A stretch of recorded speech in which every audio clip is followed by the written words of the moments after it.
He was a champion of the people, a true populist who championed military veterans and spearheaded bold land reforms, a tactical mastermind on the battlefield, a cunning politician, and a passionate historian.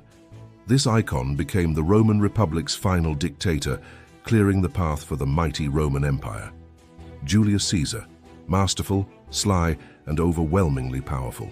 Worshipped by the everyday Roman for his deeds, but reviled by jealous elites who feared his grip on the masses. This is his epic story. Gaius Julius Caesar entered the world on July 12, 100 BC, in the heart of Rome, to parents Gaius Julius Caesar and Aurelia Cotta. His lineage was aristocratic, boasting ties to legendary forebears. The origin of Caesar sparks debate, perhaps from a Caesarian birth, an ancestor's elephant conquest, or even a head of luxurious curly hair. Noble roots aside, the family lacked wealth and clout in Roman politics. They lived comfortably, with his father serving as a senator and his mother from affluent stock. Details of his early childhood are sparse, but tragedy struck. His father died when Caesar was just 16, forcing him to become the family head overnight. Rome was a powder keg of division, engulfed in savage civil wars. His uncle Marius stood at the center, appointing young Caesar as high priest of Jupiter. He wed the daughter of Marius's key ally, Lucius Cornelius Cinna. Disaster followed when Marius and Cinna fell to the ruthless Lucius Cornelius Sulla. Caesar's life hung by a thread. Stripped of his priesthood, his inheritance seized, he fled into hiding to survive. Fortune smiled when his mother's relatives rallied behind Sulla, allowing Caesar's return, but sans priestly title. This twist proved pivotal, as priests were barred from military service. Freed for the fray and wary of Sulla's treacherous circle, Caesar bolted from Rome to join far-flung campaigns in Asia. He shone brightly, earning accolades for his role in triumphs. At last he discovered his stride and purpose. By 22, Sulla was dead, easing Caesar's safe return to Rome. He settled in the gritty Subura district, a hotbed of crime and crowds, far from luxury. Bereft of his fortune, poverty honed his empathy for the commoner, forever shaping his worldview. Life pivoted again. He emerged as a celebrated prosecutor, dismantling corrupt governors with razor-sharp oratory that captivated audiences. Righteous and victorious, his fame soared.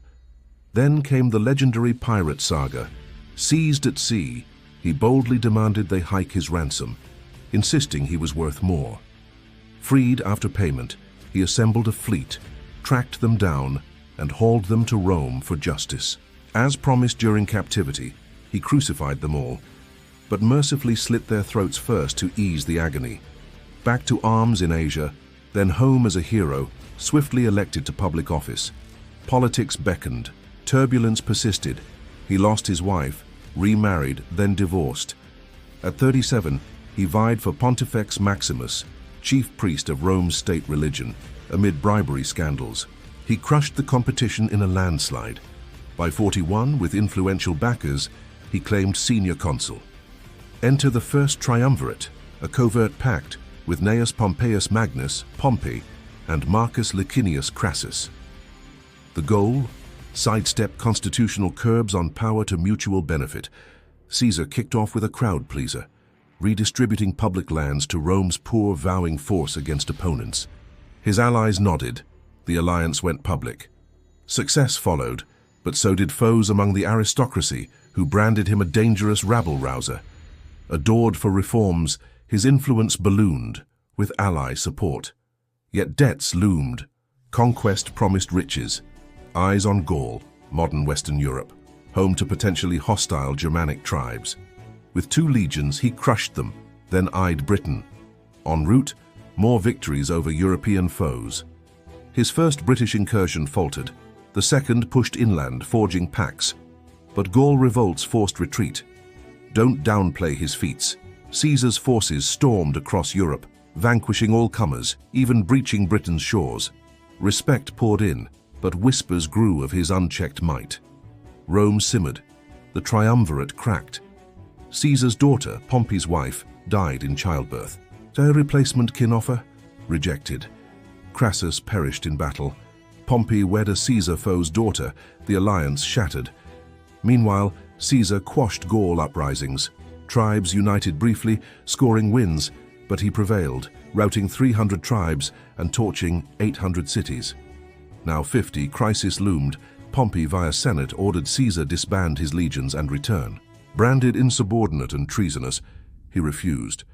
Instead, with one fiercely loyal legion, he reached Italy's border. "The die is cast," he declared, crossing into civil war against Senate rivals. Outnumbered, his battle-tested vets intimidated, Pompey fled to Spain. Caesar chased, entrusting Rome to Mark Antony. Lacking ships, stolen by Pompey, he marched to Spain, neutralizing potential allies before clashing at Dyrrhachium. Pompey held advantages, besieging Caesar's starving troops. Time favored Caesar as harvests neared. Battle erupted. Caesar lost turf, outnumbered.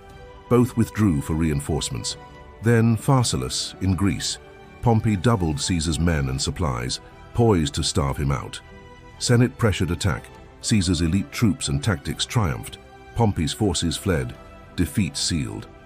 Caesar, ever gracious, memorized every officer's name. Pompey escaped to Egypt, only to be beheaded by Ptolemy the Fee, who presented the head to Caesar. Outraged, as he'd been offering Senate amnesties, sparing lives of foes, he toppled the pharaoh, crowning Cleopatra, his famed lover. What happened in Egypt stayed there despite his Roman wife. As dictator, more conquests. Swift Middle East wins, African routs of Pompey loyalists, not all battles but the war, then Spain. Lauded as merciful victor, but resentment brewed when extended dictatorship sparked reforms favoring lower classes. Tax overhaul, grain aid, debt cuts, veteran perks, broad citizenship, luxury bans. He introduced the Julian calendar, blueprint for today's Western one. Lavish games slew hundreds of beasts and 2,000 captives, deemed excessive by critics. March 15th, age 55, a titan adored by masses, but elites seethed at his power and changes. They conspired his death. Mark Antony caught wind but was blocked from warning. Lured to Senate on pretense, Caesar faced 60 plotters. Ambushed, dragged down, stabbed 23 times. Led by Marcus Junius Brutus, legend says Caesar gasped, "Et tu, Brute?" Brutus paraded, proclaiming Rome's freedom.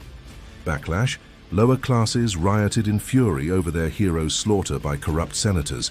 Civil wars raged. Antony allied with Cleopatra against Caesar's grandnephew Octavian. Octavian triumphed, becoming Rome's first emperor.